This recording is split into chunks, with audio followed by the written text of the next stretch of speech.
sommer net so begin. Yeah, sure. Okay, cool guys. Hi everybody. Welcome to our first Springbok press conference with the Castle Lager Rugby Championship squad. We've got Rassie Rasmus, Jock Nienaber, Adrius Neyman and Ox at the table. Fire away. And if I can ask, can we just keep the Afrikaans toward the end? And then, yeah, then we can fire away. No questions, guys. We'll get conference done. Jacques, first of all, Yes. First good afternoon, gentlemen. Can I ask you, Jacques, just as a set the base now, for an ignorant person like myself, what is the purpose of this 3-week camp this year? Why is it so important for you guys to start this 3-week camp? The purpose of the camp? Yeah. Preparation, in short, preparation for the Rugby Championship, first of all. And then obviously, then flowing out of that, the warm-up games going into the World Cup. So yeah, probably preparation for Rugby Championship, firstly. How is it different to the alignment camps you guys had in Durban, and this longer camp you guys had this summer? Okay, the difference between the camps that we had in Durban, we almost called them mini camps. So I think first of all the focus of those camps were probably giving guys that have not played in knockout rugby, like a lot of the Japan-based players basically finished 6 weeks from ago. You know, the guys who didn't go into the final stages. So it gave us an opportunity to get some rugby into their bodies and to get them physically ticking over. So it was the first mini camp, if I can call it like that, in Durban was, I think there was only 9 players on the field. So the focus of that, you can think, you can't do a lot of tactical stuff. So it was a lot of fundamental and conditioning. Like I said, they haven't been exposed to rugby for about 3 weeks before that mini camp. And then, but we also did a lot of alignment stuff, you know, so a lot of board meetings or meetings with the players. And then the second mini camp, there was a little bit more players, but we didn't necessarily have a full team, 1 to 15 in per position. And then, yeah, so now we've got we've basically almost got 2 full teams that can train against each other. So from a rugby on-field point of view, we can do a lot more tactical stuff now. How difficult is it to keep your eye on the Rugby Championship ball as opposed to sort of looking further down the line? Yes, now I think for us, yes, the World Cup's the big one probably in this year, but for us it's all about the first game against Australia. So now our eyes are fully on that ball. Things will change. We've got a plan set out for Rugby Championship, and then obviously for the 3 warm-up games, and 3 taking the Argentina game, which is outside of the can I call it the window of what will determine who's winning the Rugby Championship, the last Argentina game. So almost taking that as a warm-up game, and then obviously Wales and New Zealand, and then going into the World Cup. So yeah, so probably 3 stages: Rugby Championship, the first 3 games, and then those 3 warm-up games, if I can put it like that, and then going into the World Cup. But fully focused on rugby, the Rugby Championship. Jock, I know in the past you've said that one of the challenges at this stage of the year is to get all the players coming into the camp from Japan and Europe on the same level. Yeah. Are you happy with that this year in comparison to previous seasons? Yeah, I think obviously if you look at the players that's here, they've been probably the majority of them have been with us over the last, can I call it post-COVID? From 2021, the majority of them have been with us, so I think there is some sort of alignment already between them. But yes, that's always our challenge. You know, if you think where our players are coming from, there's pros and cons. I think we're over 25 clubs joining and getting them aligned. And I don't want to call it the Springbok way, but getting us all aligned that we are thinking the same way is probably our challenge. But the positive of that is you do get a lot of IP from different competitions, different clubs. So that's a positive. Negative is getting everybody aligned. Yeah. Jacques, are you able to praise us again on where Sia is from fitness perspective, while also updating us on Courtney and France in particular? So the first one, fitness. Sia. Sia. Yes, yeah. In terms of Sia, yeah, he's currently, we mentioned in the past, he's currently hitting all his targets still. That's set out for him, so he's on track. And I think, Rassi, I think you spoke to the doc this morning. I think you mentioned we're aiming for that warm-up games that he might. Yeah. So Sia, as we had a meeting this morning with the doc.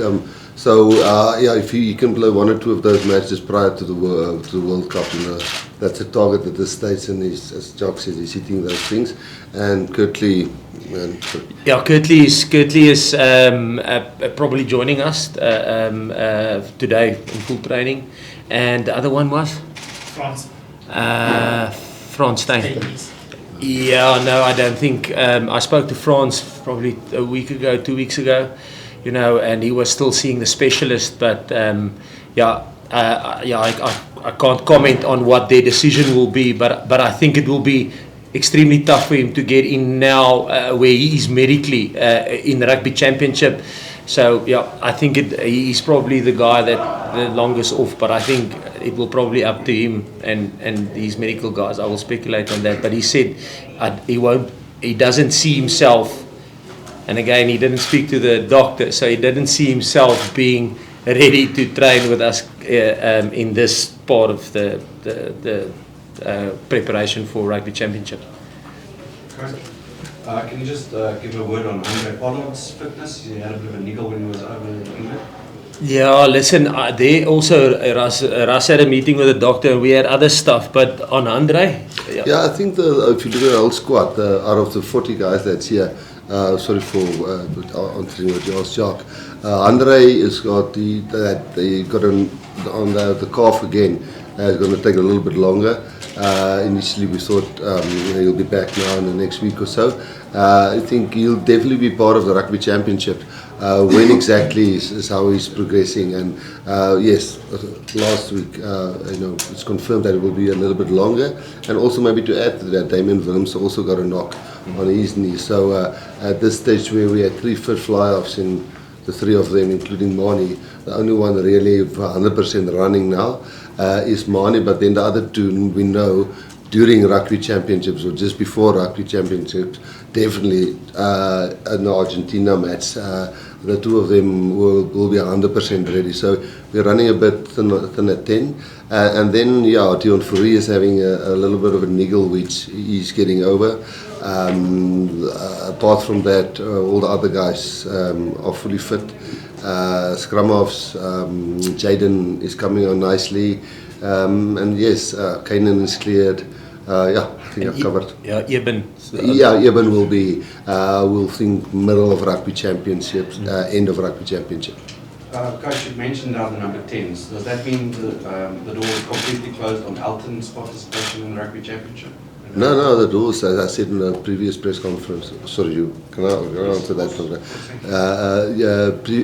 Prior to the Rugby Championship, we had three tents, and in each position, we've got 40 players here, and we have to cut it eventually when we go to the World Cup just by 7 players. Now, we all know if you play 6 test matches prior to a World Cup, there's going to be injuries. And in the current squad, there's currently 4 or 5 guys limping, which we're getting to, they're almost there, and then you get a little setback like Andre. And in each position, and we feel we're well stocked at locks at this stage, But if Eben all of a sudden is injured again, then, we actually just have enough locks to go to a World Cup. So, yes, no, definitely a guy like Elton, the way he's been playing over on that side, we'll consider him. And in all other positions we will. But first have to be a final clearance from the doctor that it's needed, that we have 4 fly-offs currently in the squad, and that's not determined yet. So, did you say that the door's locked now for any potential player who still wants to come into this door? Yes, sorry. No, look, as we said last time, we are selecting committee, apart from the selectors, all of our coaches sit in, the doctors sit in, everybody sits in, the scrum coach, the off-the-ball coach, and we've been monitoring, filtering players since, even with this new Regulation 8 coming out when we got John Klein. Actually Regulation 8, when it was changed, we had the chance to give input to that, and we actually voted against that. And then World Rugby decided that you can change nationalities or national teams that you played for. So, immediately when we saw that, we put a guy like Jean Klein on our radar and started monitoring him as well, because he now was also a player which we knew was available. So, there isn't a competition running currently where a guy can kick down the door and say, I'm going to win a World Cup for you. What we've seen so far, I think if you look at those 40 players, I think injury or when a competition, I know there's still a few guys that are playing, but not abroad. Currently, I think if you look at the squad, it must be somebody that say, hey, I'm going to win a World Cup for you, or injury enforced during the Rugby Championship. Sean, it begs the question, can I ask you this, and I don't want you to give away your team. With Sia only available possibly in the warm-up matches, who's your potential leader for your Rugby Championship then? Yeah, in terms of Sia, I think we mentioned it last time, is that Sia will stay our World Cup or our Springbok captain and captain for the World Cup until he's ruled out, until medically they say, listen, this guy will not make it. So he will stay there, and then we will use interim captains, and we discuss it with the players, and they know it's going to be like that. So we will use interim captains during the Rugby Championship. Pretty similar, I think, Percy, if you think what happened in 2019, Sia wasn't available for Rugby Championship, so he only started playing, I think, the last Argentina game in Pretoria. He came off the bench, and then his first start was against Japan in the warm-up game. So in terms of that, it's clear with the players, but we will use interim captains. But Andre's got a niggle. Can you be more specific? Is there anybody, I would have thought that Andre's your next step. Who is the possible follow-up after? Oh, there's lots. Yeah, I don't think that you're not correct by accepting that. Firstly, there's lots. There's Stephen Kitchoff. Both our hookers can be captain. I mean, you can have Eben as captain. You can have Peter Steff has been the Springbok captain. Dwayne has been the Springbok captain. Dwayne Dalemde has been vice captain. Lukanya has been captain at his franchises. So again, in determining those first two matches, how we tackle those matches in terms of our strategy, we might have two different captains in the first two test matches, just because the Rugby Championship is so condensed in the Rugby World Cup here, and for us to fly with a team. And I don't think it's a secret that it's impossible almost to play Australia here, get on a plane, arrive there on a Tuesday morning, and I think it's almost disrespectful thinking you're going to arrive on a Tuesday and beat New Zealand flying through those time zones, So we will definitely split our resources there, and that might also bring two different captains in play.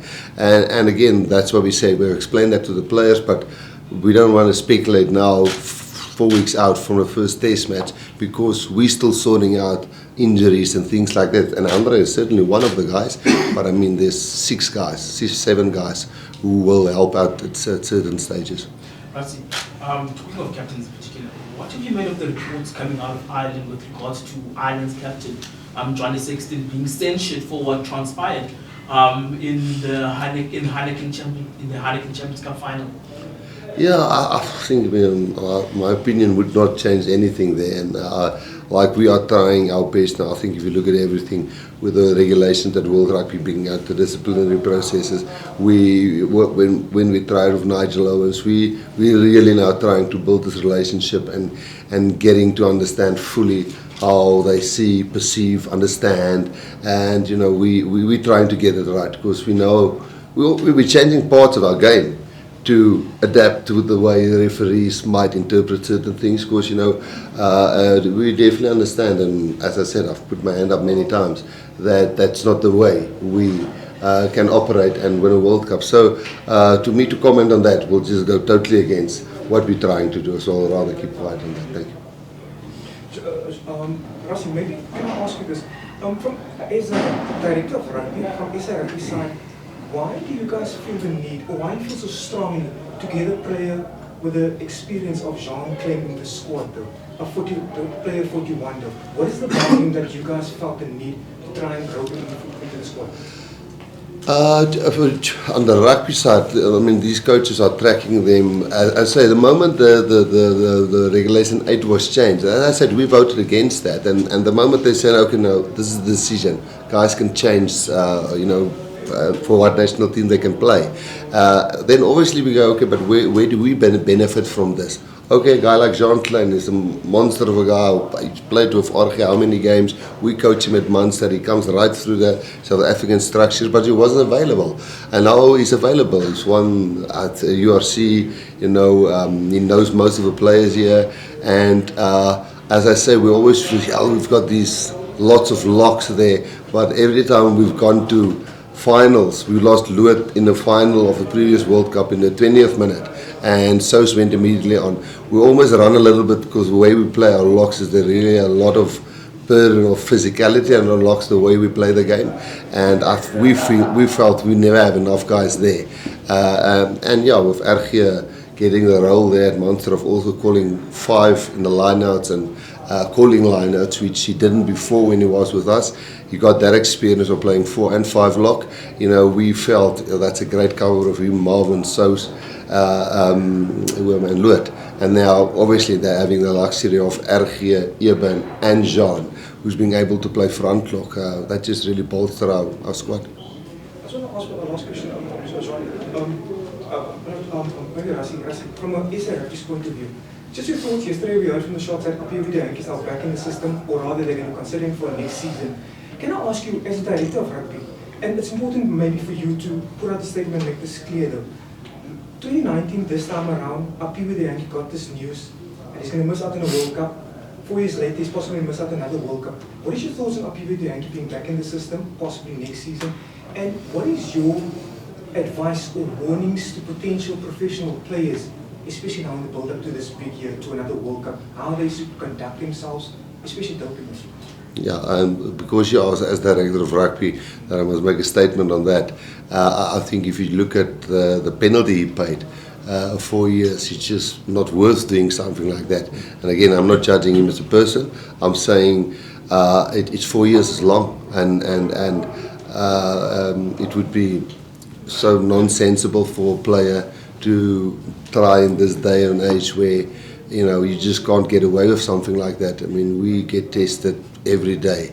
In camp here, they get 4 or 5 players tested for the last year and a half, 2 years, at every camp, every day. There's not a day that goes by that players don't get tested. So, firstly, I don't think you need something like that to make it at the highest level. But then to get to our PWA, I believe in second chances. I believe when there's my personal view, if there's a ban and that's what the disciplinary decided, you've served his ban 4 years, it must have been a really tough guy. I really hope he comes back for a bang and does really well at the Sharks. I hope we can pick him one day for the Springboks again. And I know a lot of people don't feel the same way about that, but I feel that's why there was a time period to the ban. So because after that you can consider a guy, and we believe in second chances. So